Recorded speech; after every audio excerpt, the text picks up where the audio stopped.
Sensorial FM. Primeiro lugar em audiência.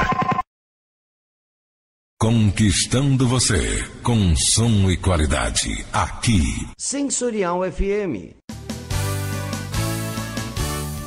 Fique ligado, vem aí a próxima atração.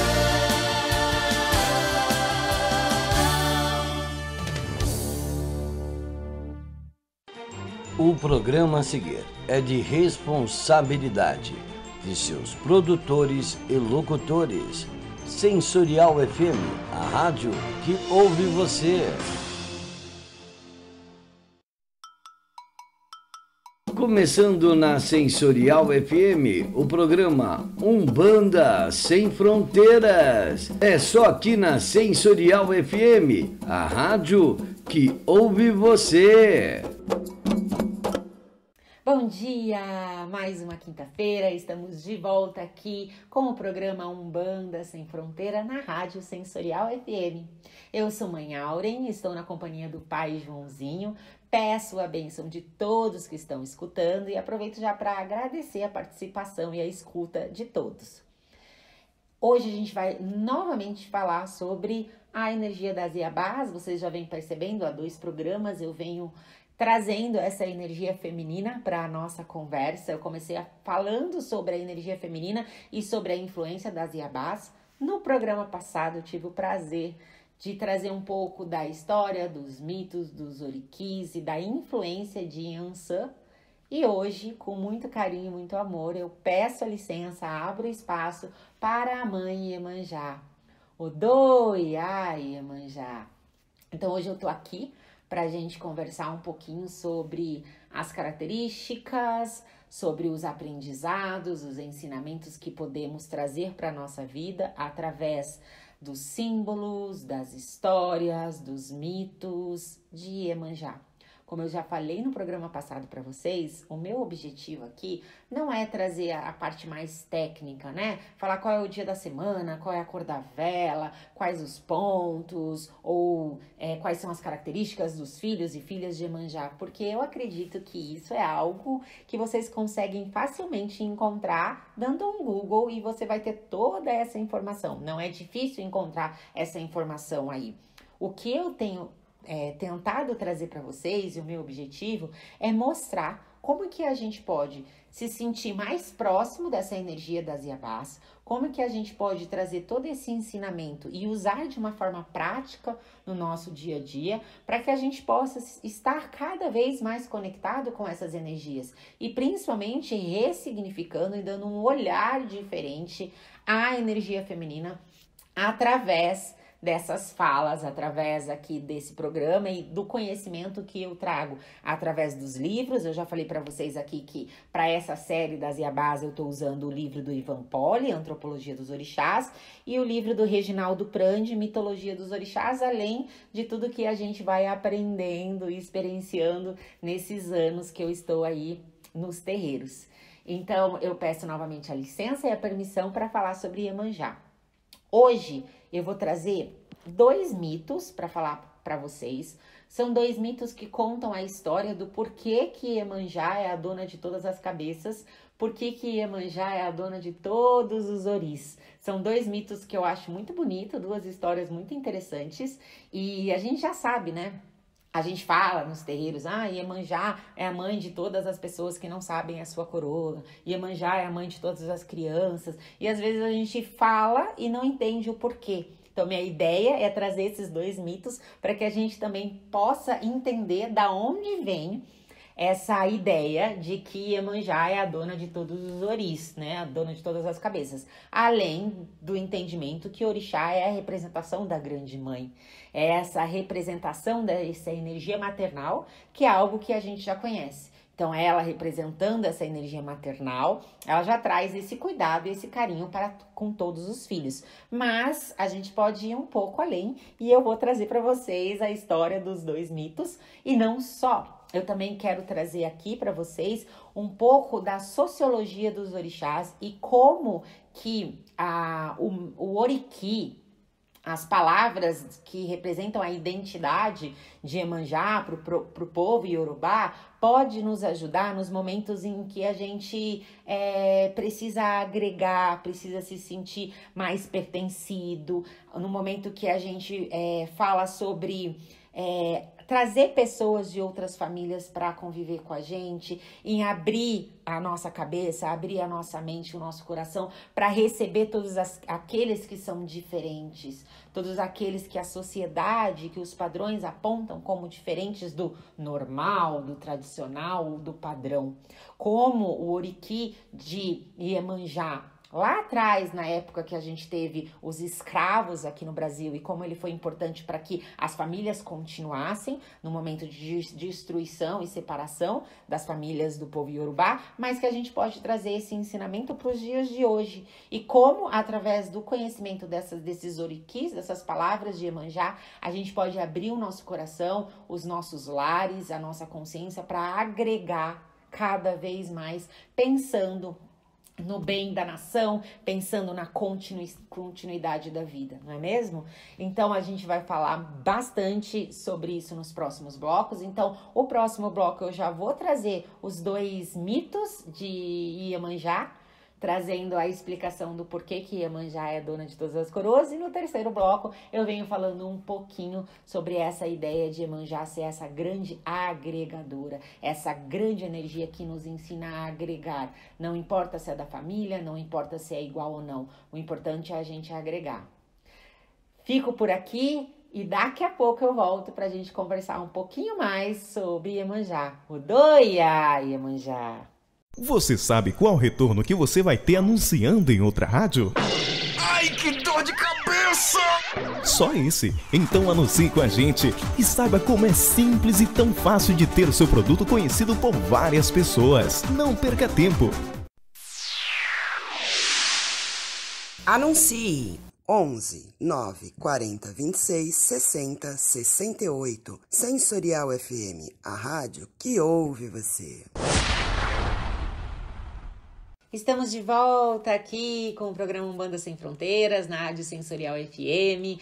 Hoje, com muito carinho, muito amor, eu tô trazendo a energia, a sabedoria, os conhecimentos, as histórias, os símbolos de Iemanjá. Como eu falei para vocês, nesse bloco, meu intuito é trazer um pouco da mitologia, né, da orixá Iemanjá. Existem vários mitos, né, várias histórias, mas eu resolvi trazer 2 histórias que exemplificam e contam o porquê que Iemanjá é a dona de todas as cabeças. Eu vou contar para vocês essas histórias e aí depois a gente reflete um pouco sobre o que a gente pode aprender com esses 2 mitos. Então, o primeiro mito, ele conta que Olodumaré ia fazer um encontro com todos os orixás e pediu que todos os orixás fossem ao encontro dele. E Iemanjá estava lá na sua casa cortando um carneiro, e aí Legba chega na casa dela e fala: Iemanjá, vamos que vai ter uma reunião com o Olodumaré. Ela fica toda agitada, toda preocupada em se atrasar, apressada, e aí ela observa que ela não tem nada ali na casa dela que ela possa levar de presente para o grande pai. E aí ela olha o carneiro e pega a cabeça do carneiro e leva na sua mão como uma oferenda, como um presente ao Olodumaré. E chegando lá, o Olodumaré percebe que ela é a única que se preocupou em trazer um presente, uma oferenda para ele. E então ele pega o presente e ele fala: cabeças trouxe, cabeças serás. Então, a partir daí, Iemanjá vira a dona e cuida de todas as cabeças. Esse é um dos mitos. O segundo mito eu gosto ainda mais, eu acho mais bonito, e daqui a pouco a gente conversa um pouco mais sobre ele. Então, esse mito fala que Iemanjá, ao curar Oxalá, ela ganha o poder sobre todas as cabeças. Então, Olodumaré estava fazendo o mundo, e aí ele estava dando para cada orixá um posto de trabalho, alguma função ali. Então, ele começou dando a Exu o poder da comunicação, a posse de todas as encruzilhadas. Aí depois ele entregou a Ogum o poder da forja, dos ferros, o comando das guerras, o domínio de todos os caminhos. Quando chegou a vez de Oxóssi, ele entregou todo o poder da caça, o patronato da caça, da fortura. Para Obaluaê, ele deu o controle das epidemias, e assim ele foi indo. Oxumaré, o arco-íris, o poder comandar as chuvas, as boas colheitas. E aí a Xangô recebeu o poder do trovão e todo o império da lei. Yansan ficou com os raios e os reinos dos mortos. Euá foi governar os cemitérios, e assim foi indo. Oxum, a feminilidade, a riqueza material, fertilidade das mulheres, o poder do amor, e foi indo. Né? A Nanã deu a sabedoria dos mais velhos, deu o princípio de tudo. A Oxalá, o privilégio de criar o homem, e assim foi indo. E aí, quando chegou a vez de Iemanjá, Olodumaré destinou para ela cuidar de Oxalá. Então, que ela fosse para a casa de Oxalá e que Iemanjá fosse a responsável por cuidar de toda a casa de Oxalá. Então, ela ia cuidar da casa, dos filhos, da comida, de Oxalá, do marido, enfim. Ela ia ter que cuidar de tudo. E aí, ela ficou pensando, né? Ela só tinha que trabalhar ali, cuidar. E ela começou a reclamar disso, ficar pensando, poxa, se todo mundo tinha algum poder no mundo, por que ela deveria ficar ali como uma escrava, cuidando da casa, cuidando dos filhos, cuidando do marido? E Iemanjá não estava se conformando muito com essa história, ela não estava gostando, ela ficou falando, reclamando e falando, e enchendo a cabeça de Oxalá, de tanto que ela falava, até que de tanto ela falar, de tanto ela ficar reclamando, Oxalá começou a enlouquecer, e a sua cabeça não aguentou o falatório de Iemanjá, não aguentou tanto que Iemanjá reclamava. Então, Iemanjá percebeu do mal que ela tinha provocado e começou a cuidar de Oxalá, começou a restabelecê-lo, cuidou do seu ori, que já estava enlouquecido, foi dando água fresca, foi dando obis, foi dando pombos brancos, frutas, e foi cuidando de Oxalá, até que Oxalá ficou totalmente curado. Então, com o consentimento de Olodumaré, Oxalá encarregou Iemanjá de cuidar do ori de todos os mortais. Iemanjá ganhar, enfim, então, a grande missão desejada. Agora ela era, então, a senhora de todas as cabeças. Eu adoro essa história. A outra também. E ela traz algumas reflexões para mim, né? A gente sempre ouve falar de que Iemanjá tem esse dom da maternidade, de cuidar de todos os filhos, né? A gente vê a característica dos filhos de Iemanjá serem aqueles que cuidam, têm prazer em cuidar dos outros. E esses dois mitos, o primeiro fala da preocupação de Iemanjá com o outro, né? De se preocupar em levar algo dela, da casa dela, para entregar para Olodumaré como uma oferenda. E quando a gente fala de ser mãe, né, da maternidade, a gente também pode abrir, né, essa reflexão para não só os filhos físicos que a gente coloca no mundo, mas a relação que a gente tem com os outros, né? Como eu me relaciono, como eu tenho essa troca com os outros. Ela ali se preocupou em fazer o bem para os outros. Ali no momento que ela se preocupa em pegar a cabeça e entregar para Olodumaré como uma oferenda, ela está preocupada pelo bem do outro, em oferecer algo dela para o outro. E isso traz muito a história de Iemanjá, né? A gente consegue perceber esse carinho e esse cuidado com todos os seus filhos. E na história nessa segundo mito, que parece que ela não tem poder nenhum e ela fica ali cuidando de tudo, ela tem o poder de curar e de cuidar da cabeça, como se parecesse que aquilo que ela estava fazendo, que é cuidar da casa, que é de ser mãe,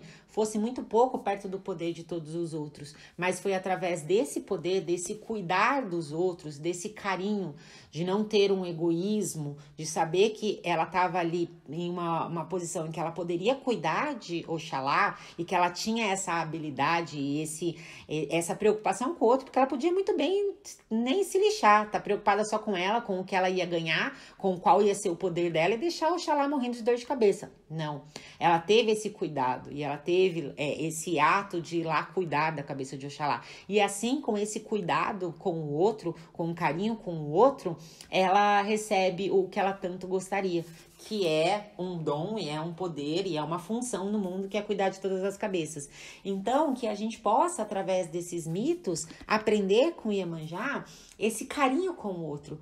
E eu deixo aqui, antes da gente terminar esse bloco e partir para um outro bloco, a pergunta para vocês: como está a sua relação com o outro?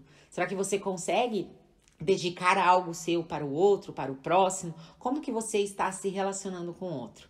A gente volta daqui a pouco e no terceiro bloco eu vou contar um pouco do poder de integração de nossa mãe Iemanjá.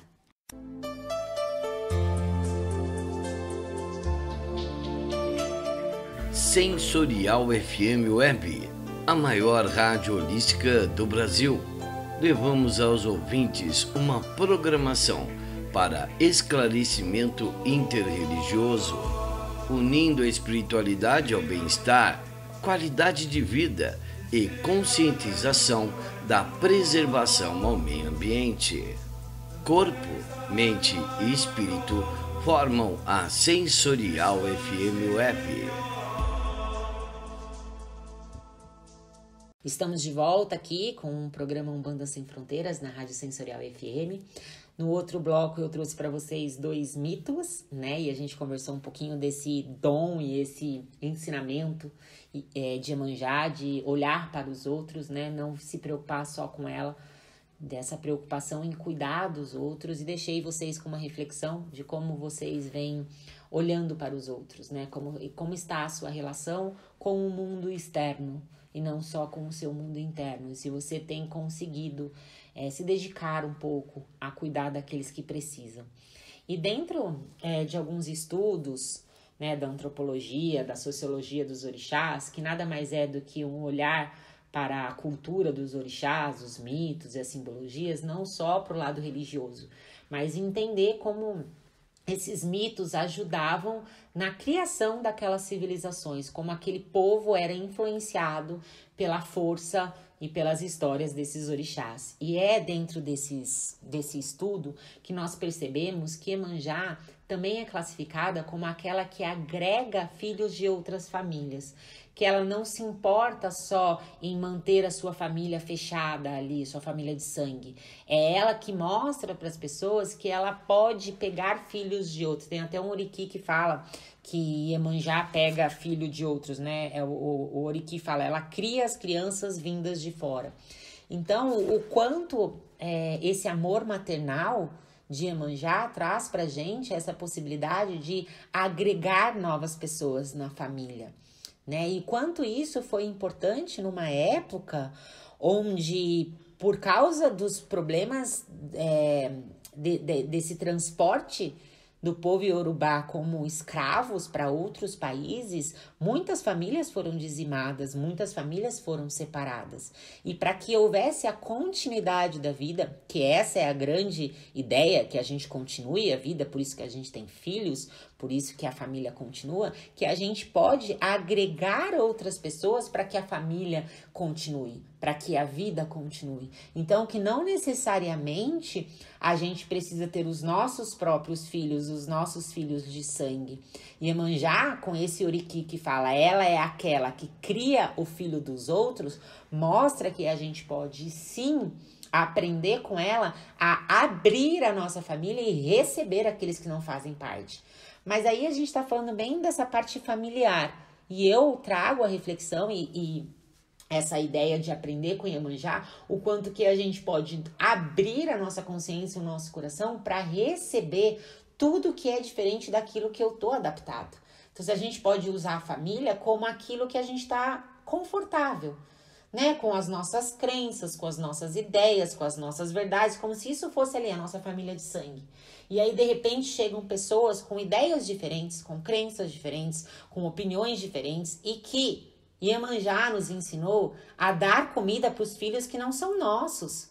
Então, a gente pode muito bem agregar o novo, se abrir ao menos para poder escutar o que o outro tem para falar. E eu trago até um tema mais atual para a gente refletir, né? O quanto algumas famílias homoafetivas têm dificuldade de mostrar para o mundo e para essa sociedade, principalmente a sociedade patriarcal, de que eles podem e devem sim adotar filhos que não puderam, né, estar com as suas famílias. E que Iemanjá já nos ensina isso há muito tempo, não é nada novo, não. Iemanjá, ela vem trazer para nós essa ideia de que isso é maravilhoso, isso é maternal, e isso faz a continuidade da vida nesse planeta, que é o nosso grande objetivo. Então, entende como, quando a gente olha para as orixás e olha para esse ensinamento que vai além do Iemanjá vem dos mares, Iemanjá é conchinha, Iemanjá cuida da cabeça de todo mundo, Iemanjá é que cuida da maternidade. Vamos mais profundo, vamos trazer essa força e essa energia das orixás para mais perto da gente. O que realmente eu posso aprender? A gente fez isso com Iansã, agora a gente faz com Iemanjá. Como que eu posso estar mais próxima da energia da minha mãe, caso eu seja filho de Iemanjá, ou se eu quero me conectar melhor? Abrindo a sua consciência e seu coração para receber o que é novo. Aceitando as pessoas que querem acolher filhos que não são de sangue. E entender que o novo tá aí e que a gente tem que se abrir para isso. E esse é o grande ensinamento de Iemanjá para mim. Essa ideia de que eu posso olhar para fora. De que eu posso olhar para o outro com empatia. E de que eu posso me abrir para cuidar do outro. Essa é a grande ideia maternal de Iemanjá. A gente já tem um instinto de mãe, de cuidar dos nossos próprios filhos. Vamos aprender com Iemanjá esse instinto maternal para olhar para fora, para olhar o mundo. Então eu espero que com tudo isso que a gente conversou, a gente possa ter um novo olhar, né? Ainda mais profundo, ainda mais verdadeiro e mais prático para a energia dessa grande mãe. E não é à toa que ela é a orixá que agrega quase todas as religiões, né? A gente vê que no final do ano todo mundo tá lá entregando, pulando ondinha, entregando flores para Iemanjá. Como Iemanjá é cultuada e amada por pessoas do mundo inteiro, do Brasil inteiro, sem se preocupar em estar numa religião de culto africano, ou um candomblé, ou numa umbanda. Porque ela tem essa capacidade de integrar todo mundo, de fazer que todo mundo ali naquela roda converse, se ame, sem que tenham as diferenças. Coração de mãe, sempre cabe mais um. E era isso que eu queria passar hoje para vocês, falando sobre Iemanjá. Muito obrigado, Odoiá Iemanjá. O Cantinho do Axé é uma loja onde tem tudo para louvar a sua fé. Seja você um bandista, candomblessista, católico, budista, místico, entre outros. É um lugar onde você encontra artigos religiosos e místicos, além de uma grande variedade de itens de decoração e presentes. E nessa semana do Dia dos Namorados, estamos com promoções especiais em kits do amor. São imagens, essências, incensos e tudo mais para intensificar a sua paixão. E falando que ouviu esse anúncio aqui no programa Umbanda Sem Fronteiras, você ainda ganha 5% de desconto. Venha nos visitar. Estamos na Rua Francisca Rezende, Merciai, 210, Barão Geraldo. Para levar você sempre aos melhores caminhos. Pessoal, bom dia. Agradecendo novamente pela audiência. Aqui é o Pai Joãozinho de Campinas. Vamos aí com mais um bloco do nosso programa Umbanda Sem Fronteiras, né? Falando sobre a religião, principalmente no nosso estado de São Paulo. Hoje a gente vai ter o prazer de ter duas pessoas muito ativas na cidade, muito importantes na militância dos terreiros, da cultura e da nossa Umbanda e Candomblé. É um prazer recebê-lo, meu padrinho, ele é meu padrinho na marra mesmo, o Gamário de Airá. Padrinho, a benção, por favor, se apresente pra gente. Bom dia a todas e todos, aos meus mais velhos, aos meus mais novos, se bem que eu já disse uma vez que eu não gosto muito dessa expressão e eu tomo aqui uma liberdade imensa. Uma pessoa que seja nada mais do que uma criança pode ter em si uma luz tão antiga, tão velha, tão abençoada e de repente olha-se para ela simplesmente como uma mais nova. Então, eu tomo a bênção de todas e de todos com o maior prazer. Um dia teremos ainda que esclarecer essa história de meu padrinho na marra, mas vamos lá. Eu comecei fotografando sem jamais imaginar que eu iria incorrer na fotografia do sagrado com a idade de 16 anos, mais ou menos. E eu conheci de fato a Umbanda num terreiro que não existe mais e que, lamentavelmente, do nome eu não me lembro, que foi no terreiro de Paicação, levado lá por meu irmão, 8 anos mais novo que eu. Comecei a fotografar no terreiro de Mãe Ibereci, obviamente com a autorização dela. De lá eu passei a fotografar na casa de Pai Toluã, saudoso Pai Toluã, e também na casa de Jurema. Na época chamava-se o terreiro de Umbanda São Jorge Guerreiro. E depois numa festa, isso muitos anos depois, isso eu fotografava simplesmente como Mário. Depois numa festa de Olubagé na casa de Mestra Emília de Boiadeiro, que não está mais aqui em Campinas, está na Bahia, eu fui suspenso. E a partir daí eu usei dessa possibilidade e nasceu o Ogã Mário de Airá. Muitos me questionam que tipo de Ogã sou eu. Eu sou uma pessoa que foi suspensa e usa esse título que me foi dado. Isso é um resumo bastante curto do meu trabalho. Padrinho, a gente sempre conversa, né, sobre a importância de se documentar, sobre a história, pelas fotos que o senhor conta, sobre como é bom fotografar para que isso fique perpetuado para sempre, né? E muitas pessoas não entendem isso ainda tem aquele pé atrás com a parte fotográfica. E a gente repara que o seu trabalho, padrinho, ele é muito correto, né? O senhor não mostra o que não deve, sempre pede autorização, evita mostrar algumas coisas do sagrado. Isso é essencial. O seu papel, acho que para a nossa religião é esse, imortalizar momentos especiais. Como que o senhor vê essa parte do seu trabalho, a importância desse material para a cidade de Campinas e para a Umbanda e Candomblé em si? E o senhor tem alguma noção de quantas fotos, 1000 fotos o senhor tem? Padrinho, vamos começar pelo final da sua pergunta. Essa é a sua pergunta número 2, mas cada pergunta até agora, 2, elas vêm com partes dentro dela. O final dessa segunda é quantas fotos mais ou menos eu tenho. Uma vez o senhor esteve aqui em casa e o senhor deu uma olhada no meu arquivo. Eu acho que a gente bateu perto de 50.000 fotos. Isso não significa que são 50.000 fotos boas, ótimas.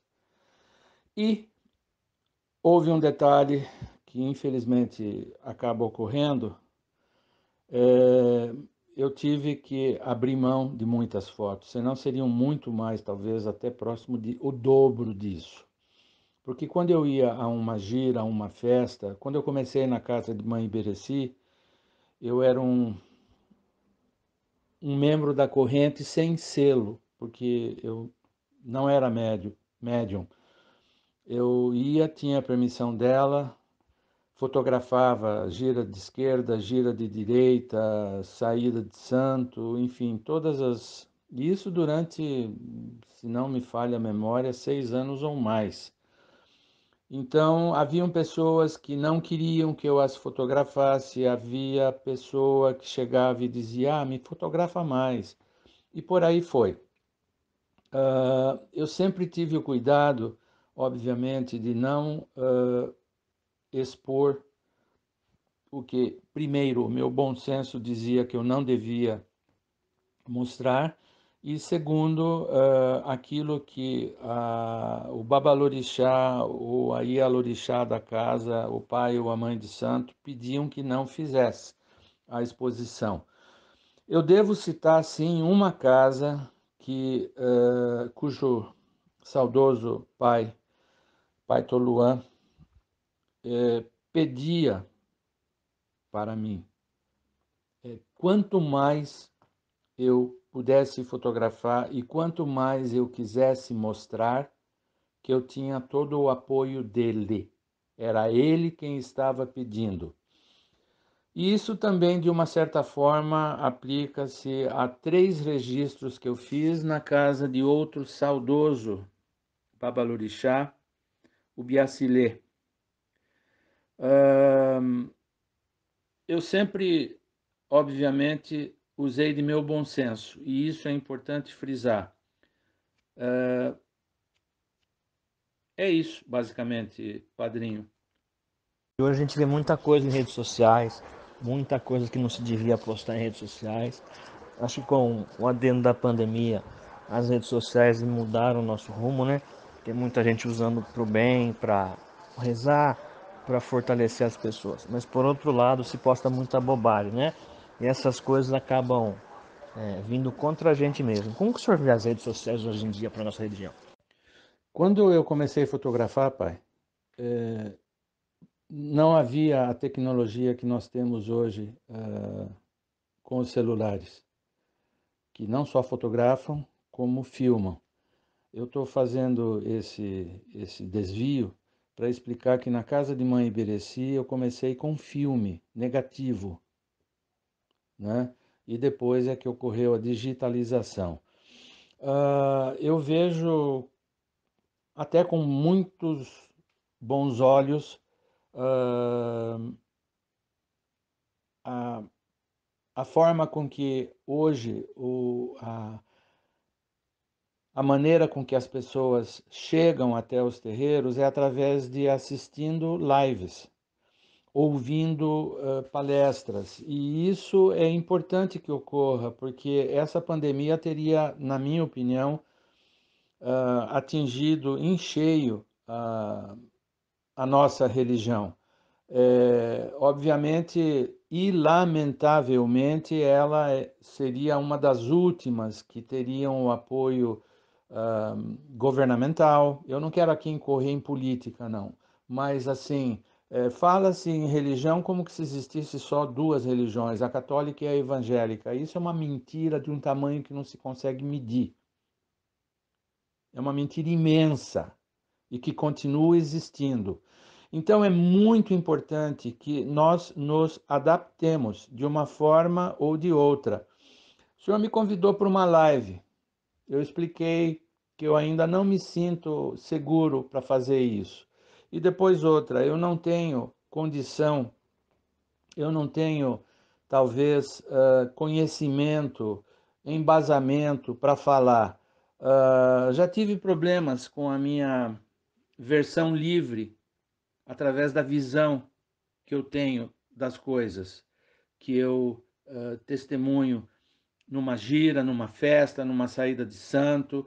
Então, a opinião de cada um pertence a ele ou a ela mesmo.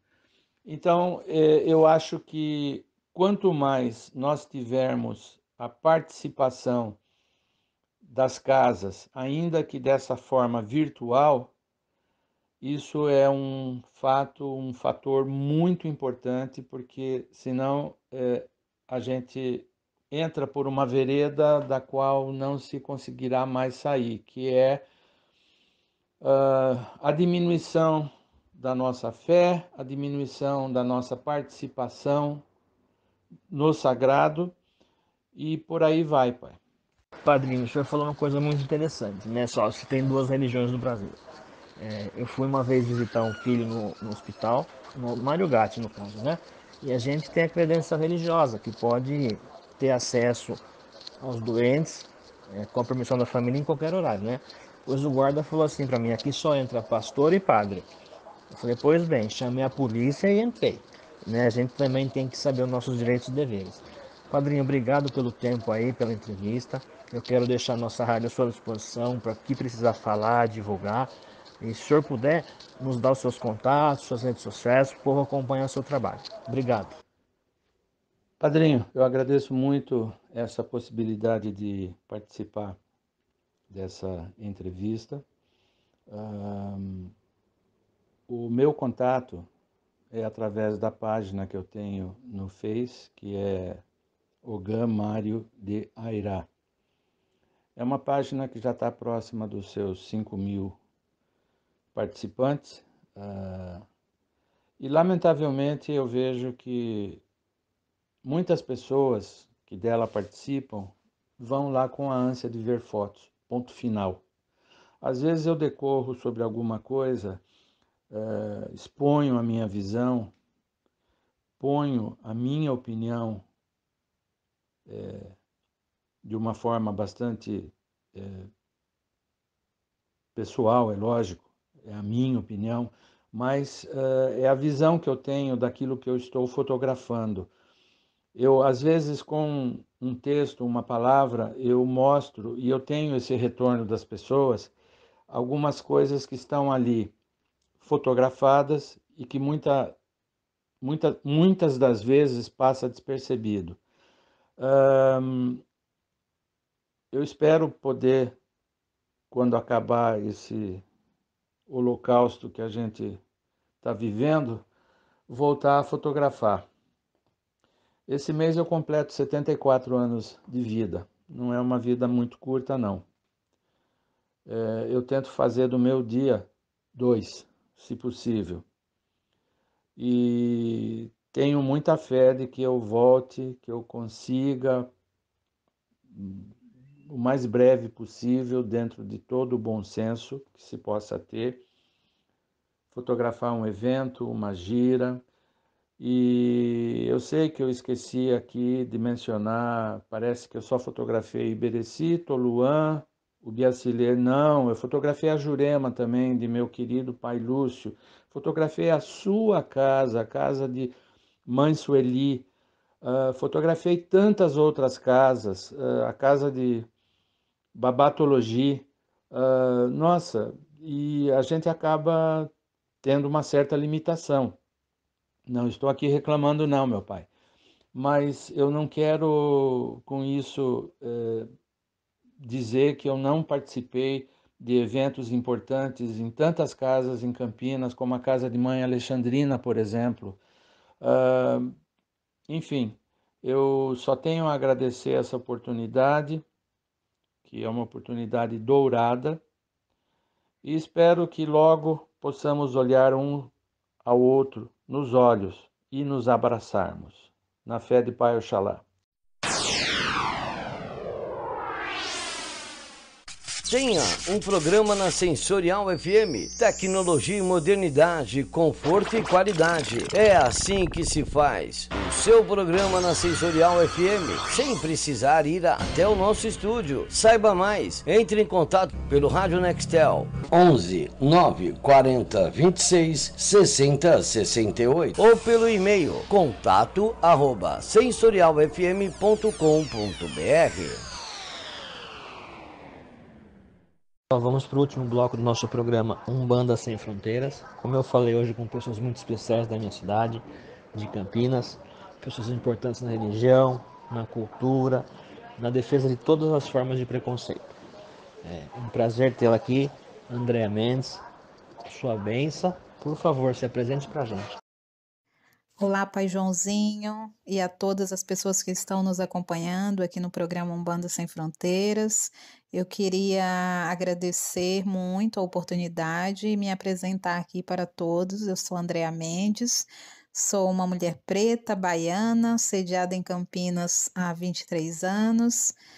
Sou uma trabalhadora da cultura e da educação, atualmente assumindo várias frentes, né, como artista, curadora, educadora, professora formal, além de militante, né, atuante aí nos movimentos negro e feminista.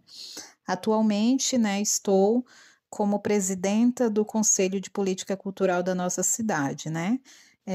Acho que em primeiro momento é isso. Muito obrigada.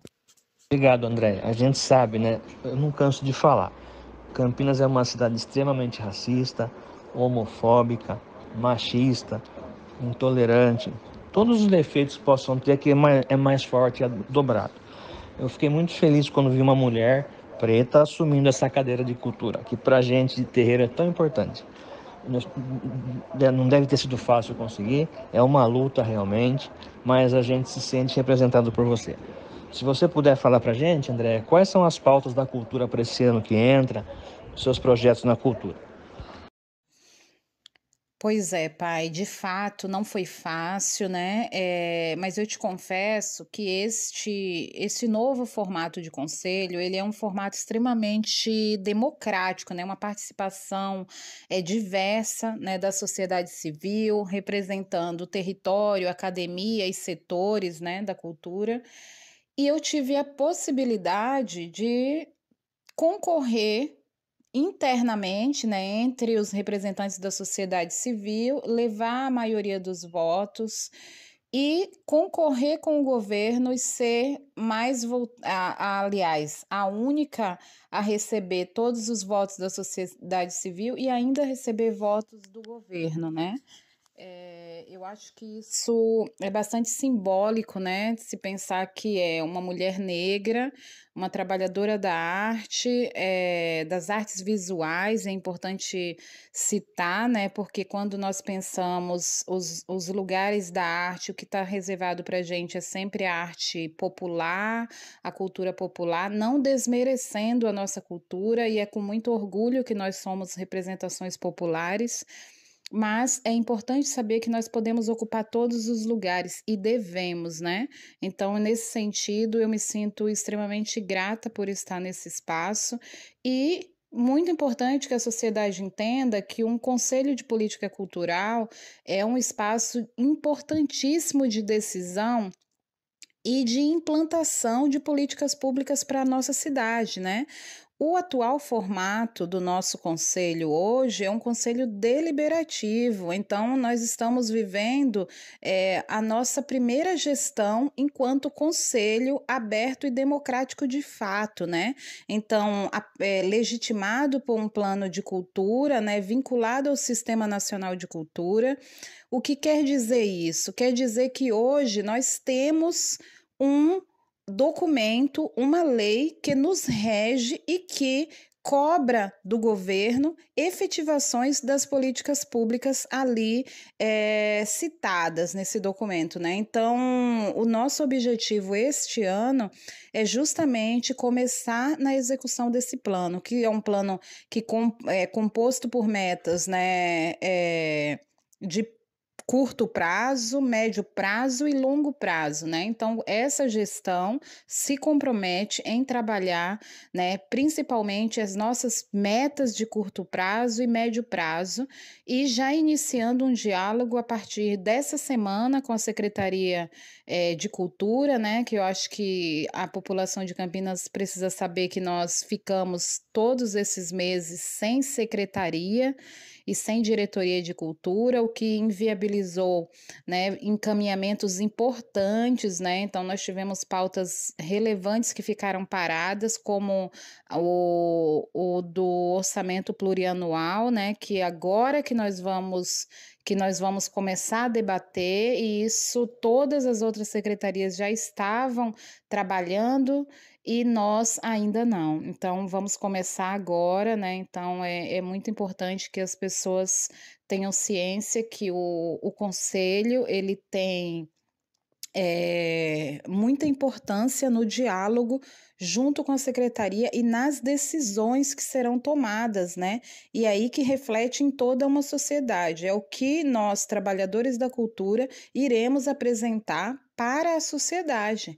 Então, a garantir que todos os nossos trabalhos sejam bem remunerados e que a sociedade tenha o direito ao acesso aos equipamentos de cultura de forma pública, gratuita e de forma diversa. E diversa pensando em localização territorial e diversa também nas múltiplas linguagens culturais. A gente sabe da importância desse conselho para a cidade, mas a gente percebe muito a omissão dos terreiros, do povo de matriz africana. às vezes por falta de conhecimento, às vezes por omissão mesmo, por preguiça, ou por não querer se situar perto da prefeitura. Como que você acha que a gente pode chegar nos terreiros para que eles entendam a importância da cultura na nossa cidade? Pai, muito boa a tua pergunta. Eu acho que ela vem numa característica aí de provocação, né? Porque dá para se refletir muito sobre contextos políticos, né? Então, o que há de política pública para os nossos povos de terreiro, né? Para as comunidades tradicionais, né? Então, nesse sentido, essa ausência de participação das nossas comunidades, ela tem uma legitimidade, né? Porque se eu não sou lembrado, se eu não sou visto, por que que eu vou compor esse lugar? Mas aí entra em uma outra questão. Se nós não estamos dentro desse sistema, nós não temos como lutar pelos nossos direitos, né? E reconhecer a comunidade tradicional e as religiões de matrizes africanas como um dos principais pilares para a formação cultural do nosso povo, né? Eu acho que esse entendimento do quanto que nós somos referência de cultura para o nosso país, em se tratando de população negra, é o que vai determinar a nossa responsabilidade em lutar pela permanência da preservação da nossa memória, né, que aí nós chamamos de patrimônio imaterial, e do nosso patrimônio material, que são os nossos espaços, que eles transitam entre o sagrado e o espaço de cultura. Bom, pai, sobre como chegar nas comunidades, como trazer para elas a importância do conselho, eu acho que um dos caminhos nós temos representações diversas, né? Como eu te falei, territoriais, setoriais, de pesquisa, temos representações do povo de santo. Essa diversidade, né, que está composta hoje no conselho, ela tem um dever que é levar para toda a sociedade de Campinas a importância da participação dela, né, para que a gente consiga alcançar as nossas políticas culturais. É importante que cada representação traga quais são as suas demandas, porque sem a gente ter acesso, de fato, né, nós não vamos conseguir pautá-las junto ao Poder Executivo. Obviamente, né, que nós somos, né, temos representações de povo de santo dentro do conselho, temos, mas somos vozes pequenas perto da grandiosidade e da diversidade do nosso povo, né? Então, é importante que as pessoas se coloquem, né? Que o nosso povo venha com a gente, traga as suas demandas, que montem câmaras, né, ali e criem uma força. O movimento de câmaras setoriais tem sido algo muito grandioso. Eu acho que eu já convido o senhor aqui para pensar uma câmara das religiões de matrizes africanas e trazer as suas pautas para que a gente possa dialogar diretamente conselho e representação governamental, né? E lutar aí para que as nossas políticas culturais sejam, de fato, levadas a sério e que sejam efetivadas. Eu queria te agradecer pela entrevista, desejar a você boa sorte nesse mandato, deixar a rádio à disposição para o que vocês precisarem do conselho, para o que precisar conversar, a gente está por aqui. Se você puder nos dar uma mensagem final e passar as suas redes sociais, a gente agradece. Obrigado, viu? Meu querido, eu que te agradeço muito, né, pelo convite, pela parceria de sempre, e estou sempre à disposição. Conto muito com teu apoio, o apoio de todas as pessoas que estão nos acompanhando, né, para que esse conselho seja um conselho que cumpra de fato o seu objetivo, que é construir políticas públicas de cultura para a nossa cidade, né? Então, convido todo o povo de santo para se colocar junto com a gente, trazer as suas demandas, criar suas câmaras e que a gente possa junto, né, construir um novo caminhar na cultura de nossa cidade. Estamos vivendo momentos difíceis, de muitas perdas, né? Aqui deixo os meus sentimentos a cada pessoa que está em luto, e desejo que a gente possa em breve, né, todos nós estarmos vacinados e vacinadas, para que a gente possa vivenciar, né, uma cultura presencial em todos os espaços, tá? Um abraço grande a todos e mais uma vez muito obrigada, Pai Joãozinho, eu estou aqui às suas ordens. E para quem ficou no programa até agora, nós temos uma surpresa para você. A loja Artigos Religiosos Zé Pilintra está com desconto nas imagens de 20% até 60%. E não é só isso, se você falar que ouviu esse anúncio aqui no programa Umbanda Sem Fronteiras, você ainda pode ganhar um brinde. Lá, eles também realizam restaurações de imagens. É só você chamar pelo WhatsApp 19 99256-6655 ou ir até a rua Joaquim Vilac, 724, na Vila Teixeira. Loja Artigos Religiosos Zé Pilintra. Você não vai perder, né? Em casa, no trabalho, todo mundo tá ligado. Sensorial FM,